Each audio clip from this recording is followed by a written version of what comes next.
let me start by asking, what is your first association when somebody talks to you about the economy?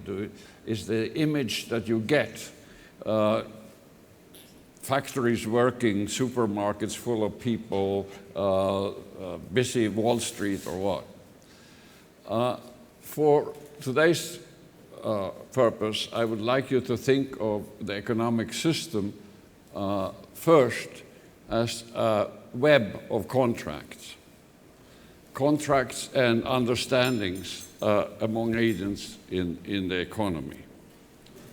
Now, this is a web of contracts where any given day, some of them are fulfilled, expired, others are renewed. The web is constantly renewed.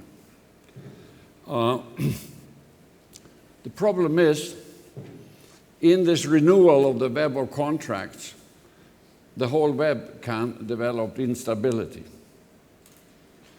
The instabilities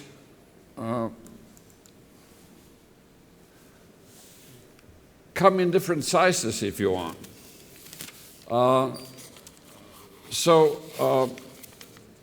We have first, of course, just an individual isolated default. It's taken care of. The law takes care of it and so on. Happens all the time. Some promises are broken.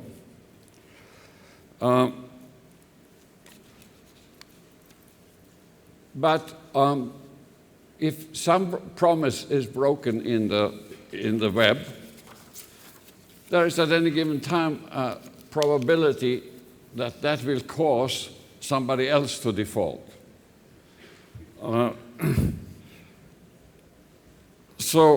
In a reasonably robust credit system, these chains of defaults will be very short.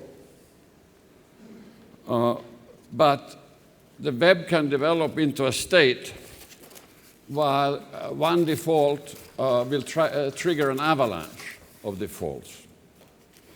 And those avalanches differ in size, taking down, as it were, bigger or smaller portions of the web. You can think of some loose analogies of phenomena that have similar dynamic structure. For example, power grid blackouts may wipe out all the northeastern states, as happened, or just a local community, or Per Bach's famous sun piles. You may remember that mental experiment. You have sand running at a constant rate onto a pile, and the pile keeps growing, and at intervals, random intervals, you get avalanches in the pile, and these differ in size, and we'll have a given size distribution and so on.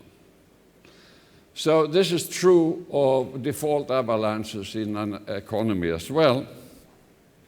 But a highly fragile economy,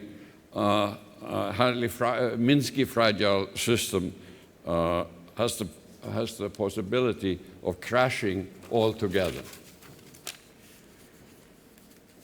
Now, there are two types of instability that we have to be worried about. One is inflation, right? And in a typical inflation, the real value of the taxes collected shrinks, while private sector agents try to minimize their cash holdings, and both these effects tend to make the inflation accelerate, and the web of contracts shrinks and shrinks and shrinks in inflation. And the end of a true hyperinflation, what's true of the web? It consists of debts that are all negligible in real value, and all the claims are worthless, right? The opposite type of instability is debt deflation. Normally in an economy, most of the productive assets are engaged in their most valuable uses. And normally, they are managed by those who can get the most value from them. Well, when defaults start to happen or threaten, fire sales will not realize that value. So debtors will try to run positive cash flows in order to service and pay down debts, and they will try very hard. And if debtors try hard to deleverage and creditors fail to run cash deficits, then falling asset prices and shrinking incomes will exacerbate deflationary pressure. A general decline of prices or a general contraction in activity will raise the real burden of debts, and the more so, the harder people try to pay and the harder they try to collect. And the sort of logical end point of that process of a debt deflation is a situation where all remaining debts are unpayable and all the claims are uncollectible. So, now, one thing that macroeconomists don't think about too much, well, one thing they haven't thought about until recently is genuine instabilities. But what we are almost constitutionally unable to think about is how macroeconomic instability relates to notions of fairness, of justice in the distribution of income and wealth. The economic consequences of a collapse of the web are much more severe and intractable than those of an ordinary recession. But we are not just concerned then with the economic consequences that macroeconomists usually think about, output, employment, inflation. The social and political consequences are also far more severe than those of an ordinary recession, and they are more serious. It is as if pulling at a loose thread in the unstable web of contracts. What happens is that the fabric of society begins to unravel, and the life patterns of families and individuals are also torn. So when countless promises are broken in a depression or made worthless in inflation, people's reliance on the basic institutions of society is destroyed. When people can no longer depend on the rules which used to govern cooperation in the system, their trust in contractual counterparties is undermined, their faith in fellow citizens evaporates, and their suspicions of foreigners and outsiders turn into paranoia. So what we as economists should be more conscious of than we have been is that monetary instability breeds both social anomie and political extremism. And the weakening of the reasonable center, which is an immediate effect, or an immediate consequence of this kind of instability, makes it extremely difficult to find a democratic basis for effective political action. And this is a very large part of our problems today. Now, the damage to social cohesion and political tranquility that this kind of instability engenders are effects that are not easily, are consequences that are not easily restored in the wake of a depression or in the wake of a high inflation. And here, of course, in Germany, that lesson is well remembered 90 years after the post-World War I inflation. Now, so far I've been talking of things that in effect are common between high inflations and deep depressions. But inflations and deflations are not mirror images of each other. There are asymmetries. I have a number of them I have 3 of them in the paper, but the one I want to talk about is the bifurcation of the economy that is engendered.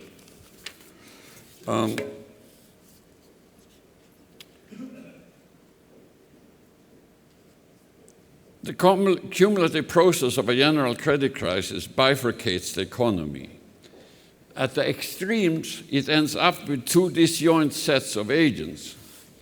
On the one hand, you have creditors who are safe, solvent, and liquid, but very uncertain about the realizable value of their claims, and under the circumstances unwilling to lend. On the other side, you have debtors who are illiquid, who are in peril of bankruptcy, and are trying very hard to run positive cash flows to service their debts, even as they have problems financing current operations. Now, if this kind of bifurcation runs very far, conventional monetary policy will be very ineffective. Why is that? Because with conventional operations, including quantitative easing to a large extent, the central bank transacts with the solvent and liquid private sector agents, but can do little by such means to stimulate activity in the parts of the private sector that are in trouble. So even though it's fairly ineffective, the authorities tend nonetheless to rely heavily on monetary policy because its incidence is not well understood by the general public. I'll come back to the distributional incidence later. Who benefits and who pays for fiscal stabilization measures is by comparison obvious, and consequently meets with strong objections from those who find they are paying for what I think of as other people's mistakes. Now, stabilization issues. How do you stabilize a house of cards? If all contracts are enforced in an unstable system, if you insist that contracts have to be enforced as written, the process will snowball. Why? Because the web of contracts has, in effect, developed inconsistencies. It is not possible to fulfill all the agreements that have been voluntarily entered into. So following the rules of the market will cause a collapse, and therefore policy intervention becomes necessary. By the same token, policy intervention means overriding the system of voluntary cooperation in markets.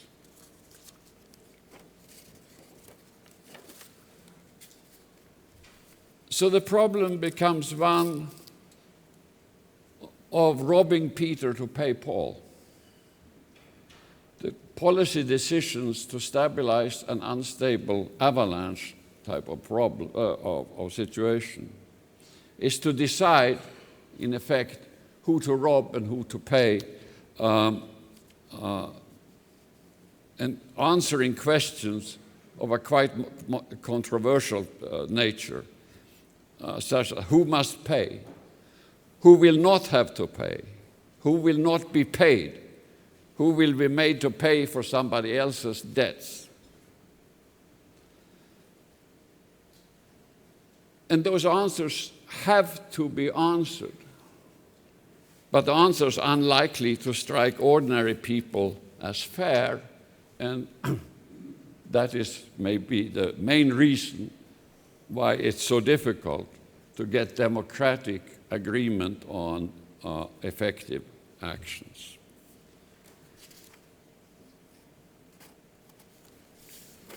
I have a section here which I call Evasions, which is my heading for monetary policy here. Monetary policy is used to try to evade the underlying issues. Pumping in liquidity postpones them having to be settled. And it does a bit more. It allows some insolvent units to earn their way back into the black, as the big American banks did in the early 80s when they were really insolvent. And if the central bank is able to create growth or inflation, many debtors can be saved. The problem is that the bifurcation that is the product of the collapse of the web makes it very difficult for central bank action to do any good. We all know the example of Japan. So, well, tripling the balance sheet of a central bank will help a bit, and it will help quite a bit if the assets that the central bank acquires are dodgy and of questionable value, of course.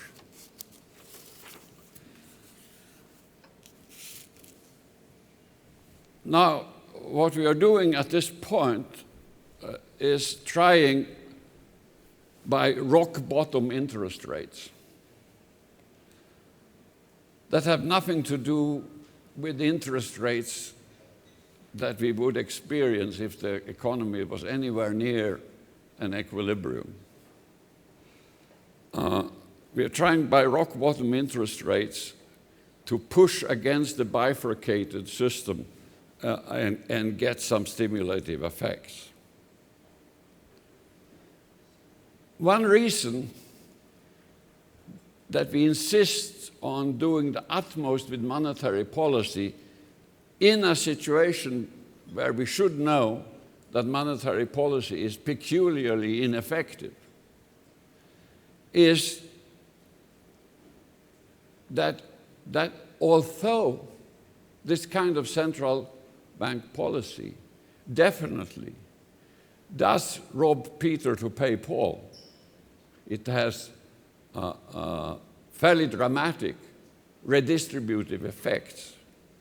Those effects are blissfully ill understood by the public and go largely unnoticed.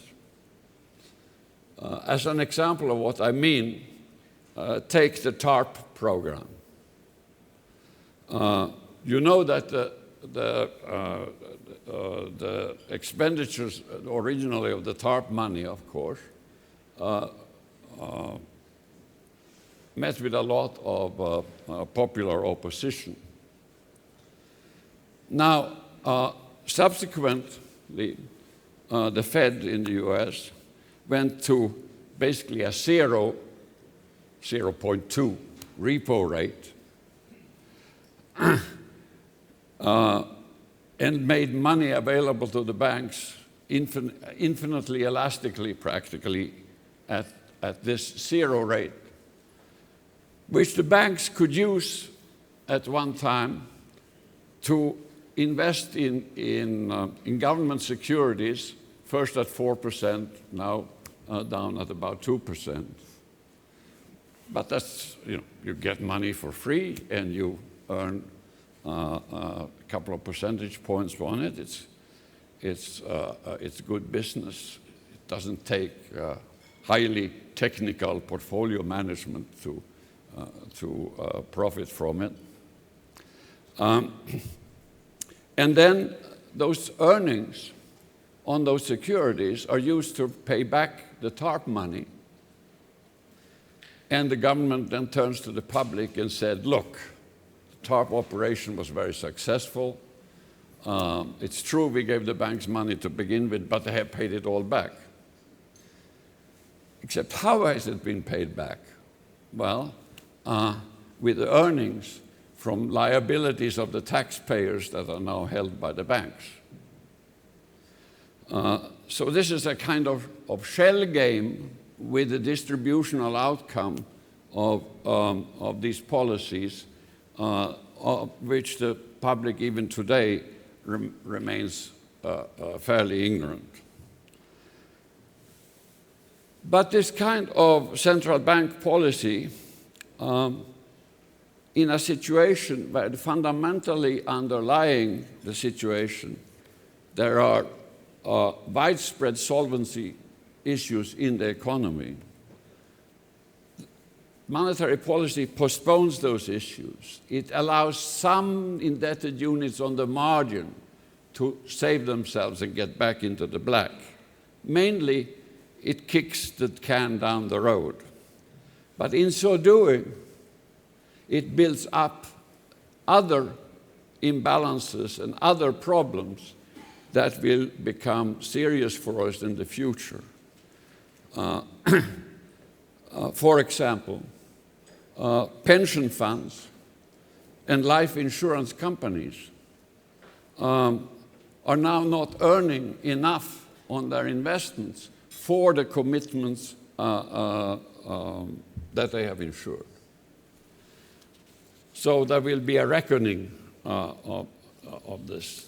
And to the extent that this extreme monetary policy actually works, to the extent that it actually would induce banks to lend on long term at today's low interest rates, when the day comes when we have to return to normal interest rates or even higher to stop an inflation, we will have another round of bank troubles coming down the road at us. So I changed the title of my talk. I called it A Tangled Web, the web of contracts. And why that term? Well, because to summarize what I've said so far, Walter Scott had a poem where he says, "Oh, what a tangled web we weave when first we practice to deceive." And that's a short form of the verse. Now, let me just do two quick matters of reform and of policy. First, one suggestion for reform. What is the present approach? Well, the present approach to reform is we have to prohibit what bankers want to do, and we have to mandate that they do some things that they do not want to do. Glass-Steagall, 80 years ago, was a law less than 40 pages long. Dodd-Frank is more than 20 times as long, and the regulations to make that law effective are gradually coming out, and they are adding hundreds and hundreds and hundreds of pages to the original, whatever it was, 700 some pages. Well, in the 80 years since Glass-Steagall, the financial system has gotten far more complex than it was in those days, and it has become global in its reach.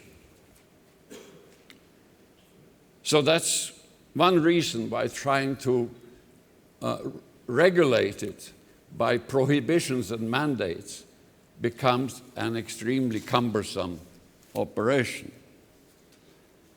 Moreover, the system today is far more capable of changing rapidly than it was in the 30s.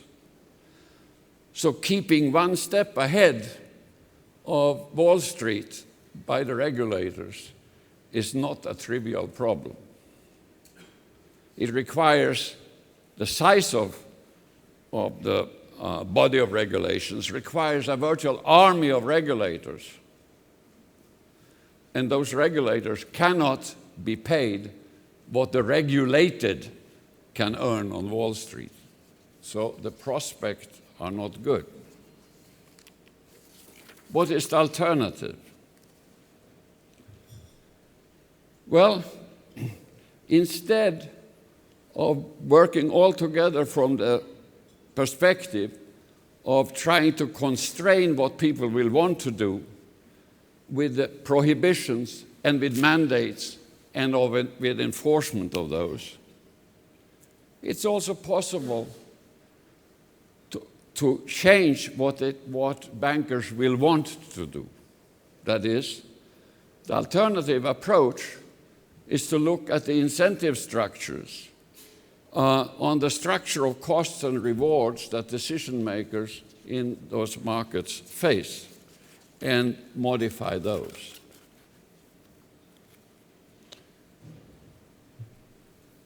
You could work on the costs they face or on the rewards they face. Well, rewards on Wall Street are very, very high today, and attempts so far to limit bonuses have had absolutely no effect. And this is an industry that has now proven to generate negative social externalities that are simply enormous. But those social externalities carry no commensurate or no corresponding costs to the agents. What do you do in such a case? Well, you start by thinking of imposing liabilities on agents.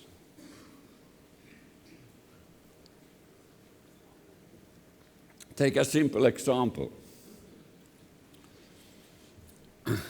The markets for securitized loans in the recent run-up was operated on the usual caveat emptor principle. Whoever buys the stuff has himself to blame. Now, changing the law in the direction of caveat vendor could, in principle, solve most of the problems of lacking transparency in those markets. An ongoing litigation may all be creating penalties for financial malpractice in this area. I think more importantly, I want you to recall that in the early days of fractional reserve banking, owners had unlimited liability. And in the United States, up to the Great Depression, double liability for bank shareholders was the rule in the United States. In California, where I live, we had triple liability. Now, as an example of what difference it makes, American investment banks were partnerships until 20 years plus or minus a few years ago, which is to say, not that they had double liabilities, but partners were fully liable.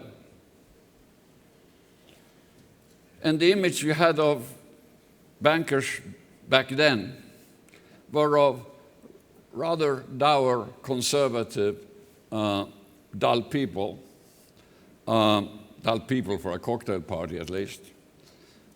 And in 20 years, they've turned into jet-setting high rollers. Well, this is not a completely inexplicable sociological change. It is in part due to the liabilities that they no longer carry. So one modest proposal is to require a portion of bank executives' pay to be in the form of equity carrying double liability, or if that doesn't work sufficiently, some other suitable multiple. And that would induce more conservative behavior and would have also the incidental benefit of creating some diseconomies of scale in banking, because between different departments of the bank, people in one department would be very much concerned what the hell people are doing in another department, and that would increase internal costs. One quick additional, if I may. Question. I want to talk 2 minutes on monetary governance. A question for you. Does the interest rate set by the central bank, the repo rate today, control the level of prices in the economy, or does it control the volume of credit in the economy? What is the right answer? The right answer in that exam question is don't know.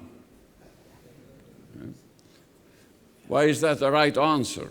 Because the problem is you have two variables that you're trying to control with one instrument. And Tinbergen, back when I was a student, which is some time ago, would have told you this won't work. DSGE has part of the blame, I think. In it, the interest rate is used to control the price level, and you don't worry about the volume of credit because in those models, the transversality conditions take care of the volume of credit. But they have no counterpart in the real world. So how do we solve the problem of two variables with only one instrument? Well, we need one more instrument. Patinkin, 50 years ago, wrote a paper where he argued the need that you need to control one interest rate and one nominal quantity for stability.